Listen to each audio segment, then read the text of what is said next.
जिंदगी की कीमत क्या है। दोस्तों, आज हम इस गौतम बुद्ध के मोटिवेशनल स्टोरी के माध्यम से आपको बताएंगे कि बौद्ध के नज़रिए से हमारी ज़िंदगी की कीमत क्या है। हम में से बहुत से लोग अपनी ज़िंदगी की वैल्यू नहीं समझते हैं और अपने जीवन को ऐसी चीज़ों में बर्बाद कर देते हैं जिनसे हमारा नुकसान ही होता है। कुछ लोग अपनी ज़िंदगी शराब के पीछे बर्बाद कर देते हैं, कुछ लोग लड़कियों के चक्कर में और कुछ अपनी सारी ज़िंदगी पैसा पैसा करके बर्बाद कर देते हैं। आज के इस बौद्ध स्टोरी के जरिए से आप जानेंगे कि हमारी ज़िंदगी की कीमत क्या है और हमें अपनी इस कीमती ज़िंदगी को किस तरह से जीना चाहिए। एक बार की बात है, गौतम बुद्ध अपने शिष्यों को ज़िंदगी से जुड़ी अच्छी बुरी चीज़ों का ज्ञान दे रहे थे। सभी शिष्य उनकी बातों को ध्यान से सुन रहे थे। उन सभी शिष्यों में एक शिष्य ऐसा था जिसे प्रश्न पूछने की बहुत आदत थी। वो उठकर गौतम बुद्ध के पास गया और उसने बोला, आप हमें ज़िंदगी के बारे में जो कुछ सिखा रहे हैं उस सब का क्या फ़ायदा, क्योंकि हम में से बहुत से बच्चों को ये भी नहीं पता कि हमारे जीवन का मूल्य क्या है और ये जीवन हमारे लिए कितना कीमती है। पहले आप हमें ये बताएं कि इस जीवन का मूल्य क्या है। अपने शिष्य की बात सुनकर गौतम बुद्ध अपने कक्ष में गए और एक चमकता हुआ पत्थर का टुकड़ा लेकर आए। वो टुकड़ा उन्होंने अपने शिष्य को दिया और बोले, मैं तुम्हें इस जीवन का मूल्य तब बताऊंगा जब तुम इस पत्थर का सही मूल्य पता लगाकर आओगे। साथ ही ध्यान रखना कि तुम्हें ये पत्थर का टुकड़ा किसी को बेचना नहीं है। गौतम बुद्ध की बात मानकर वो शिष्य बाजार की तरफ चला गया।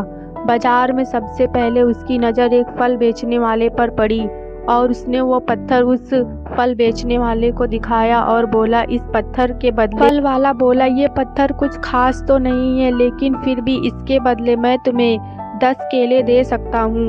वो शिष्य उस पत्थर को लेकर आगे चला गया। फिर उसे एक सब्जी वाला मिला। शिष्य ने उस सब्जी वाले से उस पत्थर की कीमत पूछी। सब्जी वाले ने उस पत्थर को ध्यान से देखा और बोला, इस पत्थर की कीमत के बदले मैं तुम्हें ज़्यादा कुछ तो नहीं, एक बोरी भर सब्जियां दे सकता हूँ। इसके बाद वो शिष्य उस पत्थर को लेकर एक सोने के व्यापारी के पास गया। उस पत्थर के टुकड़े की चमक देखते ही उस सुनार ने उसकी कीमत 100 सोने की सिक्के लगाई। शिष्य ने वो टुकड़ा बेचने से मना किया तो वो सुनार उसके बदले 200 सोने के सिक्के देने को भी राजी हो गया, लेकिन शिष्य ने वो पत्थर नहीं बेचा। इसके बाद वो शिष्य एक हीरो के व्यापारी के पास गया और उनके सामने उसने वो पत्थर के टुकड़े को रख दिया।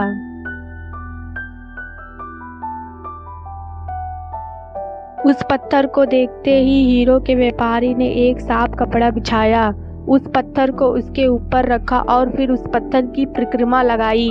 हाथ जोड़कर उस पत्थर को कपड़े में लपेटते हुए बोला, तुम जिसे मामूली पत्थर समझकर उसकी कीमत पूछ रहे हो, असल में वो एक बेशकीमती रूबी है। ऐसा रूबी जो हर किसी के पास नहीं मिलता है।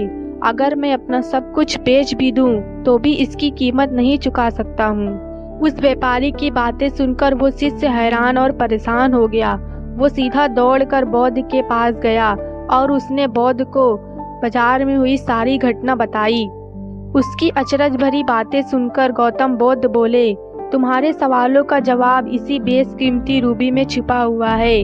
हमारा जीवन एक बेशकीमती रूबी है, लेकिन हम इस बात को हमेशा नज़रअंदाज करते हैं और अपने जीवन का मूल्य नहीं समझते हैं। हम दूसरों को देखकर और उनके जैसा जीवन जीने की कोशिश में अपने जीवन की कीमत को कम कर देते हैं। हम ये सोचते हैं कि हमारी ज़िंदगी की कीमत वही है जो दूसरे हमें बताते हैं, लेकिन ये बात हमेशा ध्यान रखना कि सामने वाला अपनी हैसियत, बुद्धि और अपनी समझ के हिसाब से तुम्हारी कीमत लगाता है। जिंदगी सिर्फ एक बार मिलती है, इसीलिए इसको बर्बाद ना करें।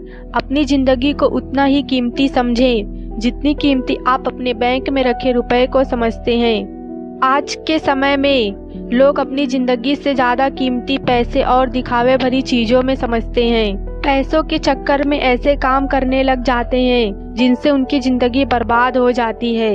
नाम कमाने के चक्कर में उल्टे सीधे काम करने लग जाते हैं। हमेशा याद रखें कि दिखावा जरूरी नहीं है। पैसा फिर से कमाया जा सकता है, लेकिन जिंदगी फिर से नहीं पाई जा सकती है। इसीलिए अपनी इस बेशकीमती जिंदगी को अच्छे से जिएं और हर पल का आनंद लें।